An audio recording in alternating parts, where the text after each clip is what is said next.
tengo la canción para la escuela. Sí, los campeones. We are not changing the school anthem to a nacho corrido. Narco corrido.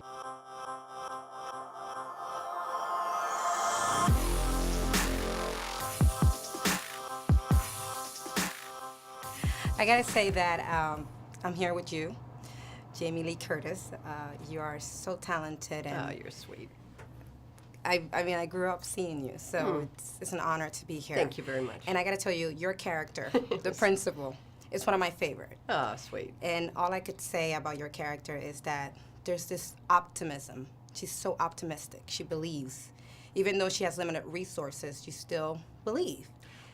I hope I speak for the thousands of school administrators. You know, I kind of was trying to voice what I hope is the hope that school administrators can have. You know, it's very easy to be pessimistic right now in the universe. I think that the universe is telling us to be pessimistic. And I think stories like Spare Parts, stories like the one that was in Wired called La Vida Robot, the stories of these young people and the school administrators that help them achieve their goal, I think is the story to talk about hope and possibility, which is where we have to go because it exists. It does, it does. I have a question. I wanna play a little game with you. Ooh. So if you were the principal, let's say I'm gonna give you different scenarios of what students might do in high school, and you as the principal, you need to tell me if you will give them detention, expel them, or suspend them. Okay. Okay? So you find a kid, he's not dressing up to the right way, the dress code. He's violating the dress code. Well, I would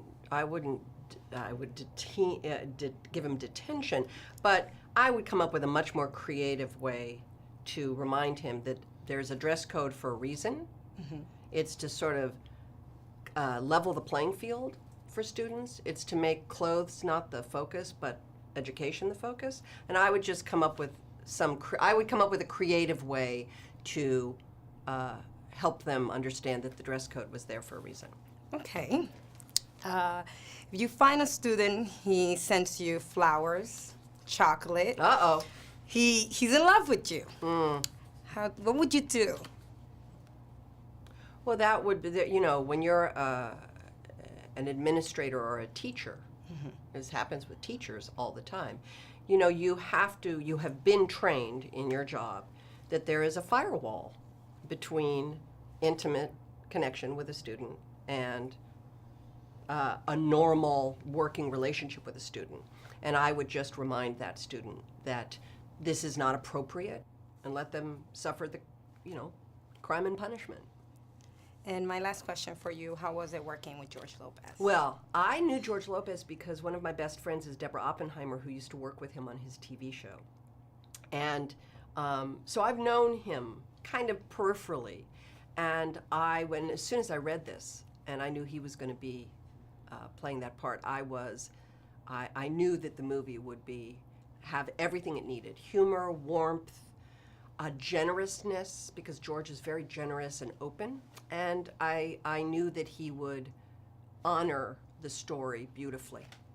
And I think all of you guys did. Oh, so. thank you so much. Thank you. Great to meet you. Same.